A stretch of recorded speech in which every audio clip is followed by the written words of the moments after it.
Hello दोस्तों, मैं ऋतिक आर्या लेके आया हूँ आपके लिए फिर से एक हॉरर स्टोरी। अगर आपको स्टोरीज अच्छी लग रही है और आप चैनल पर नहीं हो तो अभी जाके सब्सक्राइब करो और साथ ही साथ वीडियो को लाइक करो और दोस्तों को भी भेजो। एक लड़की प्रियंका अपना घर शिफ्ट करने के बाद, पूरा काम करने के बाद बैठी हुई थी आराम से। वो थकी हारी। अब उसने सोचा कि उसके लिए नहाना बहुत बेस्ट ऑप्शन है, जिसकी वजह से उसकी थकान दूर होगी। वो नहाने के लिए बाथरूम में जाती है। वो नहाना शुरू करती है और अपने 80s के ज़माने के गाना गाना शुरू करती है। वो नहा ही रही होती है, इतने में कि घर की घंटी बजती है। और जब वो कपड़े चेंज करके बाहर जाके देखती है तो वो एक दूध वाला था। तो दूध वाले से बात करती है तो दूध वाला उसको कहता है कि मेम साहब, आप यहाँ पर नए नए शिफ्ट हुए हो, आपको अगर दूध चाहिए तो बताओ। लेकिन यहाँ पर वो दूध वाला ना, पता नहीं क्यों इसको पहचान नहीं रहा था, क्योंकि ये वही लेडीज़ जहाँ पर पहले भी रेंट पे रहती थी, ये वहाँ पर भी इसी से दूध लेती थी। पर यहाँ पर इसके दिमाग में एक चीज़ आई कि दूध वाला चेंज कर लूँ, क्योंकि ये ऐसा था, ये कंजूसी भी करता था, साथ ही साथ मिलावटी भी करता था। तो अब उसने ये सवाल करा उसको कि मैं आपको मतलब रेगुलर दूध देना शुरू कर दूँ। यहाँ से इसका दिमाग कुछ इससे पहले कुछ जवाब देती। इसके दिमाग में एक बात आती है कि इसने बाथरूम में गीज़र भी खुला छोड़ा हुआ है, नलका भी खुला छोड़ा हुआ है। जैसे वो नलका बंद करने के लिए पीछे मुड़ती है, उसके हाथ से एक कांच का गिलास टूट जाता है और पूरे फर्श में कांच ही कांच हो जाता है। लेकिन उसको इग्नोर करते हुए वो लड़की जब बाथरूम में जाके देखती है कि वहाँ पर वो नल और वो गीज़र पहले से ही बंद पड़ा है। जैसे वो देखती है कि गीज़र और नल का बंद पड़ा है, वो इस सोच में बढ़ जाती है कि यार मैंने ही शायद बंद कर दिया हो। तो वो उस चीज़ को इग्नोर करते हुए वापस जाती है दूध वाले की तरफ। जब वो दूध वाले की तरफ जाती है तो वो देखती है कि वहाँ पर वो दूध वाला नहीं था। लेकिन जैसे ही वो पीछे पलट कर देखती है तो वहाँ पर 1 किलो दूध रखा हुआ था और वहाँ पर पैसे भी रखे हुए थे खुले। जैसे मानो कि वहाँ पर दूध वाले से किसी ने दूध लेकर उसको पैसे दिए हों और दूध वाले ने उसको खुले रुपए दिए हों और वहाँ पर उस टेबल पे रखे हों। अब ये लड़की ये सोच रही मेरे साथ हो क्या रहा है। इसने उस चीज़ को थोड़ी देर के इग्नोर करा और जो कांच का गिलास टूटा था उसको साफ़ करने चली गई। जैसे ही कमरे में पहुँचती है तो वहाँ पर वो कांच का गिलास बिखरा हुआ नहीं था, पूरा फर्श साफ पड़ा हुआ था। अब ये लड़की सोच रही है कि ये हो क्या रहा है मेरे साथ। पहले नलके वाला सीन हुआ, उसके बाद यहाँ पर दूध वाला गायब हो गया, फिर यहाँ पर पैसे रखे मिले, साथ ही साथ अब ये फर्श भी साफ़ है। तो थोड़ी देर के लिए वो सब इग्नोर करके वो क्या करती है, अपने कमरे पे जाती है, अपने लिए खाना वगैरह बनाती है, खाना पीना खाती है और रात को सोने की कोशिश करती है। पर उस लड़की को नींद नहीं आती। वो ये सोचती रह जाती है कि ये मेरे साथ हो क्या रहा है। मतलब पूरे दिन भर का सीन उसके दिमाग में समझ नहीं आया कि उसको कुछ मेंटालिटी ऐसी प्रॉब्लम हो। वो उसके दिमाग में ये चल रहा है कि मेरे को ये सब ऐसा दिख रहा है। प्रियंका सुबह उठती है। वो इस बार जॉब के लिए बहुत ज़्यादा लेट हो चुकी थी। जल्दबाजी में वो तैयार होती है, एक कैब बुक करती है, कैब में बैठती है और कैब में बैठने के बाद उसको याद आता है कि उसने एक जल्दबाजी में घर के दरवाजे, खिड़की, नलके सब खुला छोड़ दिया। अब उसके दिमाग में ये बात आ रही है कि मकान मालिक के ताने कितने मिलेंगे मुझे। अगर मकान मालिक ज़्यादा गुस्से में होगा तो मुझे तो घर से ही निकाल देगा। तो उसके दिमाग में ये सारी बातें चल रही थी। तो वो जैसे तैसे ऑफिस पहुंची। उसने उस चीज़ को इग्नोर करा और वो ऑफिस पहुंची। उसका ऑफिस का दिन कुछ खास नहीं गया। क्लाइंट से मीटिंग, बॉस की डांट और इन सब चीज़ों से और भागना और हर एक चीज़ काम से वो थक चुकी थी, परेशान हो चुकी थी। अब उसको चाहिए थी एक अच्छी सी नींद। अब क्या होता है कि जैसे ही वो घर पहुंचती है वो देखती है कि वहाँ पर वो दरवाजे, खिड़की, नलका, पानी सब बंद था। अब इसको लगता है कि मकान मालिक आया होगा, इस करके बंद वो कर गया होगा बंद।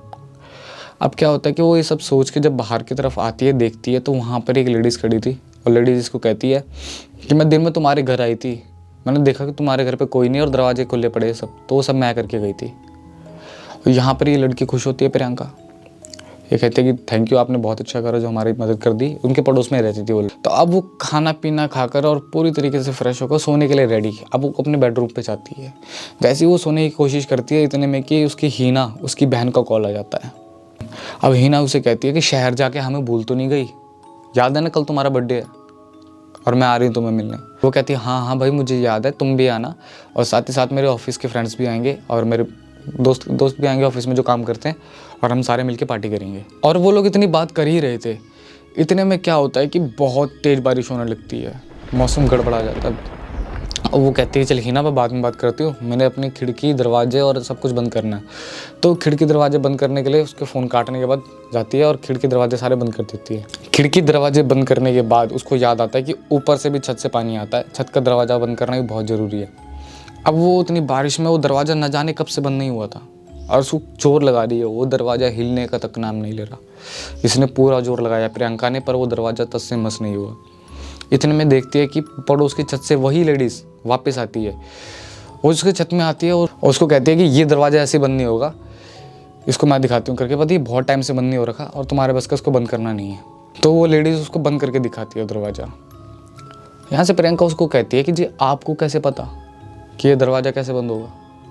तो वो लेडीज़ बताती है कि मैं बहुत साल पहले यहाँ पर रहती थी, फिर मैंने वहाँ पर शिफ्ट कर लिया। तो दोस्तों प्रियंका और उसकी अच्छी खासी बातचीत होने लग जाती है।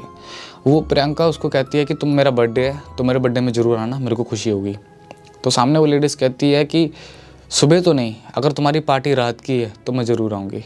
तो लड़की कहती है बर्थडे पार्टी मेरी रात की है, तुम आना ज़रूर।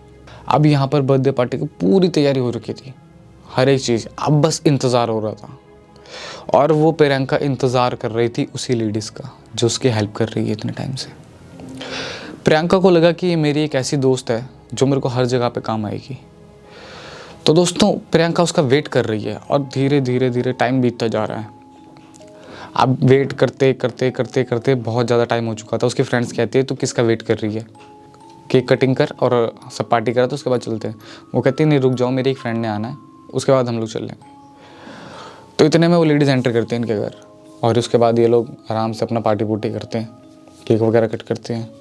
और वो प्रियंका देखती है कि उसके बाद धीरे धीरे लोग जाना शुरू होते हैं, उसके साथ के फ्रेंड्स उसको मिलकर जा रहे हैं, सब चले गए। अब यहाँ पर घर पे प्रियंका और हीना दोनों घर पे अकेले थे और वो लेडीज़ जो उसकी इतने टाइम से मदद कर रही थी, जिसका इंतज़ार वो कर रही थी, वो लेडीज़ उससे बात तक नहीं करके गई। यहाँ पर प्रियंका कंफ्यूज थी कि वो लेडीज़ गई तो गई कब। तो ये हीना से यही बात शेयर करती है कि यार वो लेडीज़ कब गई। तो हीना कहती कौन सी लेडीज़। कहती यार जो हमारे साथ एंजॉय कर रही थी। कहते ऐसी कोई लेडीज़ तो मैंने देखी नहीं। मजाक मत कर, वो लेडीज़ अभी जो आई थी और बिना बताए चली गई, मैं तेरे को बता रही थी ना बहुत टाइम से हेल्प कर रही हो। वो कहती बहन मेरी यहाँ पर कोई नहीं आया, कोई लेडीज़ नहीं आई, हम तेरे फ्रेंड्स थे और ऑफिस के फ्रेंड्स थे, बस और कोई नहीं था। बर्थडे पार्टीज़ की सारी फ़ोटोज़ प्रियंका उसको दिखाना शुरू करती है कि उन फ़ोटोज़ में वो भी थी लेडीज़। अब यहाँ से प्रियंका उसको दिखाती है, स्क्रॉल करती रहती है, लेकिन सारी फ़ोटोज़ के अंदर कहीं पर भी वो लेडीज़ नहीं है और किसी भी इंसान को लेडीज़ नहीं दिखी सिवाय प्रियंका के। अब प्रियंका डर चुकी थी बहुत ज़्यादा तरीके से। उसको ऐसा लग रहा था कि मेरे साथ हो क्या रहा है। उसको समझ नहीं आ रहा कि जब से उसने उस घर पे शिफ्ट करा है तब से क्या हो रहा है, कुछ समझ नहीं आ रहा है। उसने इस बारे में मकान मालिक से बात करी तो मकान मालिक ने उसको चिढ़ के डांट दिया कि नहीं ऐसा कुछ नहीं है, तुम्हारा वहम है, तुमने रहना रहो, नहीं रहना तो खाली करो। अब वो लड़की गांव से आई हुई शहर के अंदर और उसके दिमाग में सिर्फ इतना आया, अब क्या कर सकते हैं, कुछ नहीं, अब रहना तो पड़ेगा ही। अब पर उसके दिमाग में उसकी रातें हराम होगी, दिमाग में वही बात चले उसकी। अब एक दिन क्या होता है कि वो अपनी फैमिली को बताती है इस चीज़ के बारे में। तो उसकी फैमिली कहती है चलो कोई बात नहीं, मैं आ रही हूँ तुम्हारे पास। उसकी फैमिली सारी आती है घर पे, उसके मम्मी पापा उसके। तो उसके पापा अपने साथ एक भगत को ले आते हैं। जैसे उस भगत को लेके आते हो, भगत उसका घर देख के बोलता है कि इस घर में एक बहुत बुरी तरीके से एक आत्मा कैद हो रखी है जो कि मुझे साक्षात दिख रही है, उसको दिख रही थी वो साफ। तो ये भगत अपना सारा सामान सामग्री लगाता है पूजा की और पूजा करना स्टार्ट करता है। भगत पूजा कर ही रहा था, इतने में जो सामने वो लड़की प्रियंका वो एकदम जोरों जोरों से चिल्लाना शुरू कर देती है। अब वो जिस तरीके से चिल्ला रही थी उसकी चीख सुनकर उसके मम्मी पापा फैमिली बहन सारे डर चुके थे। यहाँ से भगत उसे पूछता है कि तू कौन है और क्यों आई है और यहाँ पर कब से है। तो यहाँ पर डर का माहौल इतना बन चुका था कि भगत के जवाब उसने दिया ही नहीं। वो आ रही है जा रही है, उस लड़की के अंदर एंटर हो रही है फिर हट रही है, फिर एंटर हो रही है फिर हट रही है। भगत ने बहुत देर तक ये काम प्रोसीजर जारी रखा, पर एक टाइम के बाद वहाँ पर उसके बॉडी में भगत ने उसको स्टेबल कर दिया। भगत ने उससे सवाल करा कि तुम कौन हो और तुम यहाँ पर क्यों रह रहे हो और इस लड़की को क्यों परेशान कर रखा है। प्रियंका बताना शुरू करती है जो घर है मैं इसकी मालकिन हूँ और यहाँ पर मेरे हस्बैंड ने मुझे मार कर ज़मीन के अंदर गाड़ दिया था। तो भगत उसको पूछता है कि तुम्हें मारा क्यों गया। वो बताती है कि ये लोग मुझे शादी के बाद से टॉर्चर करते थे दहेज के ताने देते थे। और इन सब चीज़ों के पीछे हम लोगों की बहुत बहस होती थी, रोज़ हम लोगों ने लड़ाई करनी इस बारे में। साथ ही साथ उसके हस्बैंड का कहीं और बाहर चक्कर भी था। तो इसको जैसे ही ये चीज़ पता चली, इसने उसके साथ लड़ना शुरू करा। लेकिन उसका हस्बैंड शराब पी के आया हुआ था। शराब के नशे में उसने एक चाकू निकाल के अपनी वाइफ को मर्डर कर दिया। और जब ये चीज़ बाहर आई, भगत को ये चीज़ बात पता लगी, उस आत्मा ने लास्ट में रोते हुए बोला उसे, बहुत बुरे तरीके से रो रही थी, बोल रही ना मुझे मोक्ष मिल रहा है और ना मैं कुछ कर पा रही हूँ, मैं चाहती हूँ तो बस इस आदमी को ख़त्म करना। तो भगत उसे पूछता है कि तुमको कहाँ दफनाया गया है? तो वो बताती है इसी घर के बीच में दफनाया गया मुझे। तो भगत वहाँ पे खुदाई करवाते हैं। खुदाई करने के बाद वहाँ पर से एक कंकाल निकलता है। उस कंकाल को वो लोग उठाकर भगत कुछ क्रिया करता है, उसको गंगा में बहा देता है और वहाँ से उस सोल को मोक्ष मिल जाता है। लेकिन यहाँ पर तक बात ख़त्म नहीं हुई थी। यहाँ पर इस लड़की की बहुत ज़्यादा तबीयत ख़राब होने लगी। यहाँ पर अब ना कोई सोल थी, ना कोई भूत था, ना कोई प्रेत था। यहाँ पर इस लड़की ने मेंटालिटी ऐसी बना ली थी कि इसको हर जगह बस वही चीज़ दिख रही थी। इसको ऐसा लग रहा था कि मेरे साथ सब कुछ गलत हो रहा है, मैं अब नहीं बचूंगी। और ये अगर कहीं पे हल्की सी आवाज़ पड़ जाती थी ना, उसको सुन के भी डर जाती थी प्रियंका।